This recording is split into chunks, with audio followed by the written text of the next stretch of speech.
What was Jesus really like? Who was Jesus? What did he look like? What can we know? Let's look at the information that we have on the real Jesus. Possible to know the real Jesus. That's what we call the historical Jesus. Will the real Jesus rise?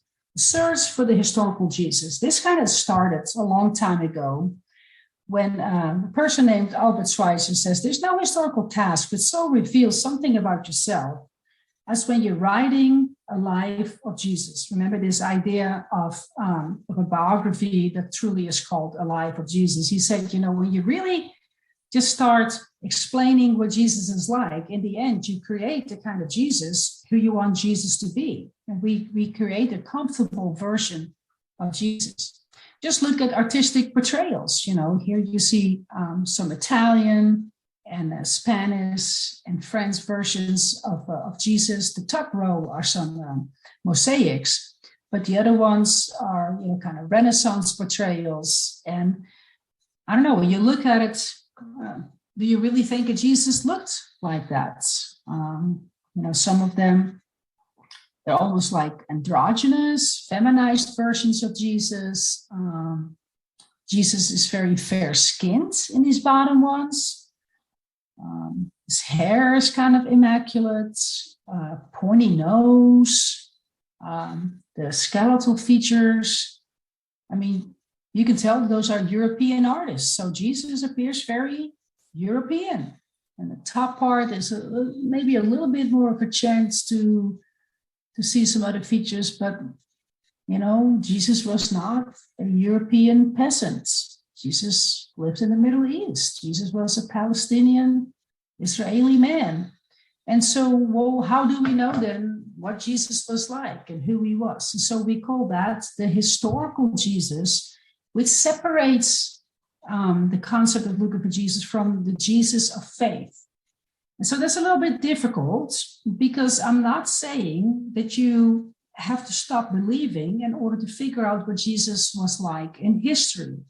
Rather, this is the idea that you can actually do real research into who Jesus was. There are people who do not follow Jesus out of religious motivation, who still believe that Jesus was an historical figure who lived once upon a time. So they may not believe that Jesus died and resurrected from the dead, but they do believe that he was an historical figure.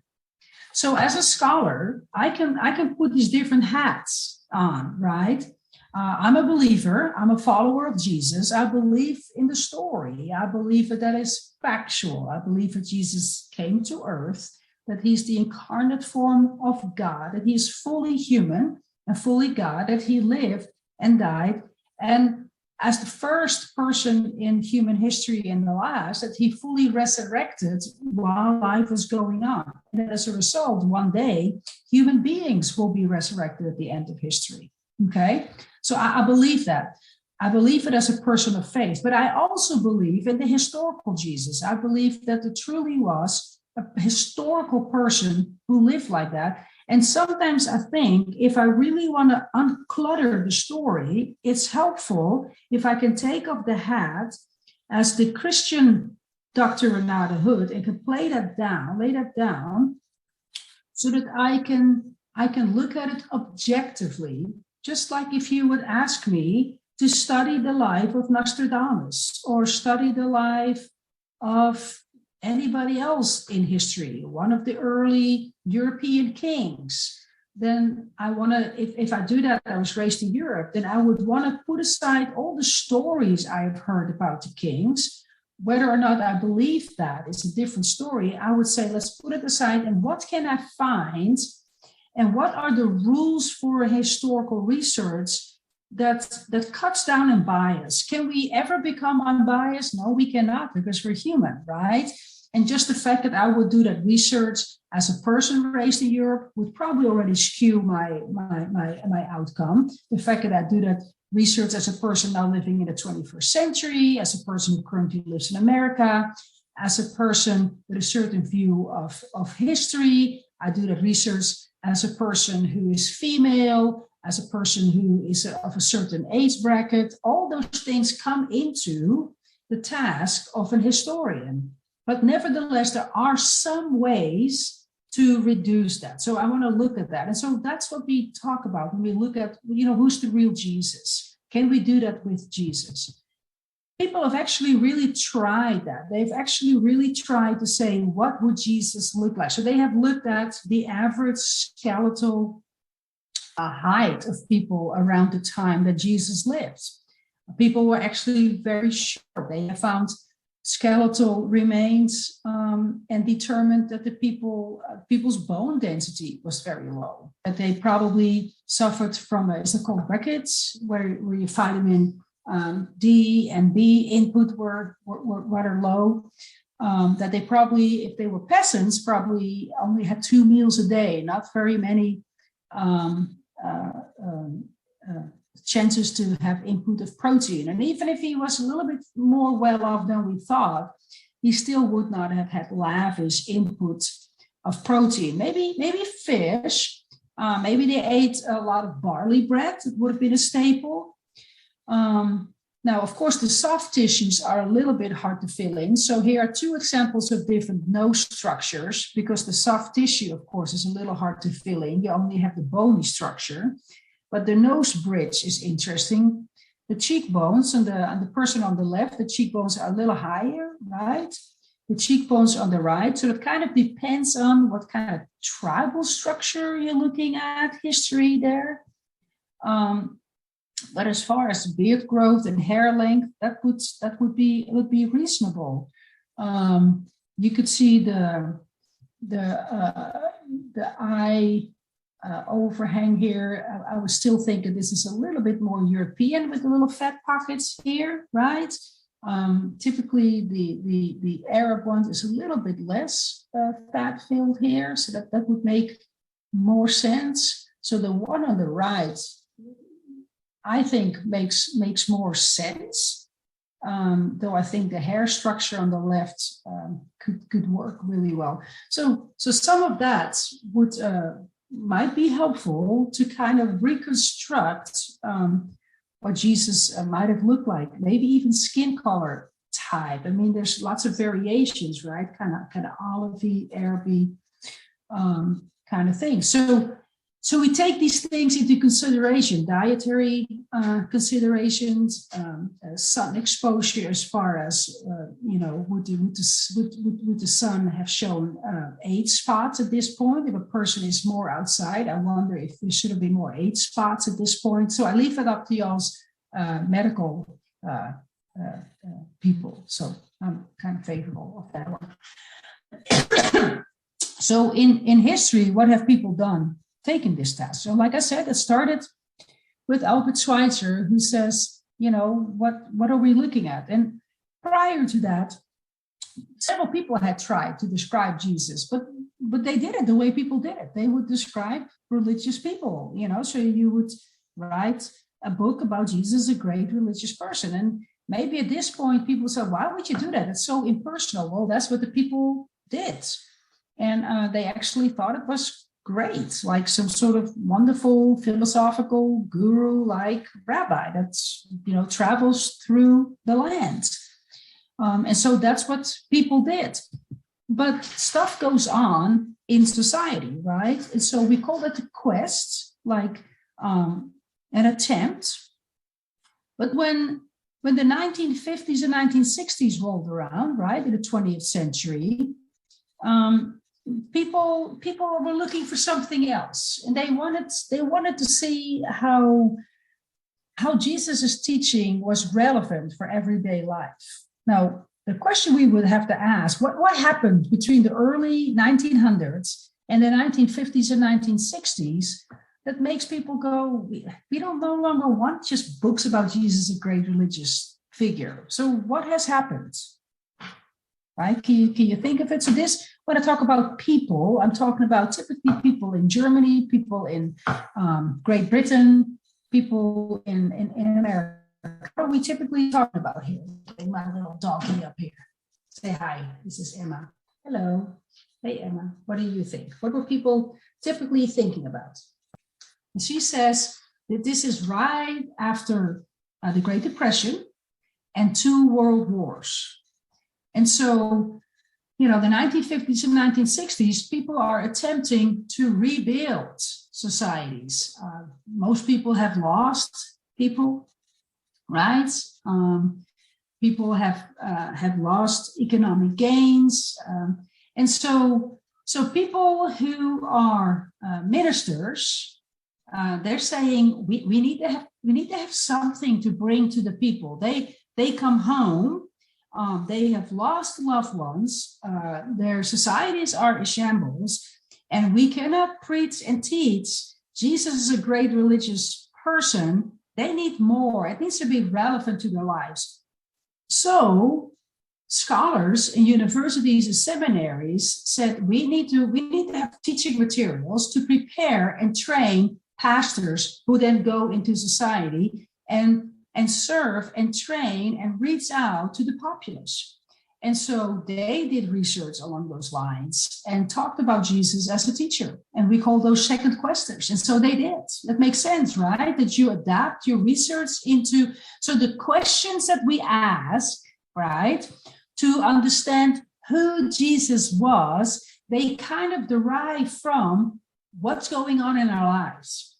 And based on that, we get answers. It's a very interesting process. And this process kind of repeated in the 80s, when we see what we would call the third quest.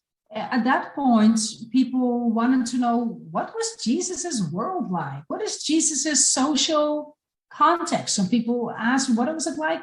What did it mean that Jesus grew up in the Jewish context? Now, of course, again, here we could ask, well, where did the questions come from, right? What kind of questions do people ask to get at the real Jesus? So the 1980s, well, that means that we come through what? We come to the Korean War, we come to the Vietnam War. In Europe, I grew up in Europe. We're in the middle of the Cold War. I remember growing up there. And boy, I lived in the Netherlands, so we were right in between what was then called the Soviet Union and the United States. We were past the Bay of Pigs crisis. Yeah, we did, where I lived, we did nuclear fallout training. Don't ask me why, but we had training as kids in the classroom that if there was actually ever a nuclear fallout, then we knew how to strip the door and put tape on it. And I don't know if we would have set it for 5,000 years for a fallout training or whatever, but it was very relevant in our mind. But it meant that we learned about who were the Soviets and who were the Americans and what were these people like. So you learn about all these different types of context. And then the question rises, well, Jesus must have had a context. What was his context like? And, it seemed like Jesus is just kind of in his own bubble box. And so we wanted to learn what was Jesus like. And so that means that the training in the universities and the seminaries becomes such that we train our ministers and our teachers, your professors, to teach that. And so lo and behold, I'm a third quester. I learned about that. And so I emphasize that in my classroom. We learn about culture. It ends up being in textbooks. And you could kind of say that we're currently in a fourth quest, if not a fifth quest, because life is changing again with pandemics and post-school shootings and all that. And so each time there's a response to third quest. And people still want to know what Jesus' social context was like, but people are asking deep theological questions like, why did Jesus have to die? Why is that significant? It's one thing to say, oh, this is what Jesus' context was like. That's how the world is diversifying and globalizing, but why did he have to die? And so people did research for that as well. And maybe that is because of everything that happened. We had the 9/11 and things were impactful. People were asking big questions. My kids had, shooter drills in their school when they went to high school, very different from what happened in the 80s and 90s. I almost wonder if the questions have changed again. We growing up in a time of a pandemic and climate change, questions about equality, fairness in this world. There's a lot that changes in society. And so in order for Jesus to be relevant and to do fair research, taking off hats, putting on hats, asking the questions that lead us to who is Jesus of history, the questions lead us. And so the question would be, if you want to know what Jesus was really like, what kind of questions would you want to ask? What is important for you to figure out who Jesus really was? Question of faith is often driven by tradition and the things that we have always done. But what do you want to know? What questions drive you? Well, it's still confined by the questions that a historian asks, right? So main questions asked are, okay, while you are pursuing the answers to your questions, whatever they may be, based on what you're facing in this world with the current climate, what sources can you use to find the answers to your questions? So historians would say, what sources are historically reliable? And what do you have to watch out for? Because every source is biased. Some sources are theologically motivated. So even the New Testament writings, of course, they're theologically motivated. They believe that Jesus died and rose from the dead. They believe that churches were a good thing, right? And so even positive biases are biases. So historians typically use criteria like bullet points to check if a text is really a real text, if you can use them for that. So a couple of things, I just kind of summarized that for that. One of them is the test of coherence. How do you know if a text is trustworthy to use to find the answers to your question? Well, it needs to be independently verified by multiple sources. If you find the answer in multiple places, it's more likely to be authentic, not word for word, but it's more likely if you find more proof for that, right? On the flip side of that is the criterion of what we call dissimilarity. If some information you find is inconsistent with the agenda of the early Christians, it's actually more likely to be authentic, right? So if early Christians wanted to show themselves as a happy family, but you actually find some writings, we have some writings like that in early Christian communities where you find out that, sometimes they fussed. That's probably authentic. They probably had some fusses, and we know that, right? Contextuality, of course, any kind of writings that claim to be from the 1st century should not have 4th century information. We kind of run into that in the Gnostic text. They claim to be there and present things from the time of Jesus, and you really run into stuff that really wasn't around until the 3rd, 4th, or 5th century. So that's probably not authentic. Aramaism, that's kind of weird. Jesus actually spoke Aramaic. So if you find something that actually is translated out of that, that's probably a good source. And then finally, this is a good one. I like this one. The criterion, the bullet point of embarrassment. If you find stories that actually are embarrassing for the participants in that, historians think that is more likely to be authentic. So for example, one of the reasons that I think that the Gospels are authentic is because it's kind of embarrassing for the people that later on spread these stories around. It's kind of embarrassing that when Jesus gets arrested, they all run off. Well, especially considering that many of them were male, that is embarrassing in a culture that's very much so about respect and honor. The fact that even one of them runs around in his underwear, that is not something that you want to have bragging rights to. So the fact that it's embarrassing and they keep it, that is probably a sign that you can use those to kind of reconstruct the story of Jesus. And that's what I wanted to say about that. So think about who the real Jesus was and what you think about.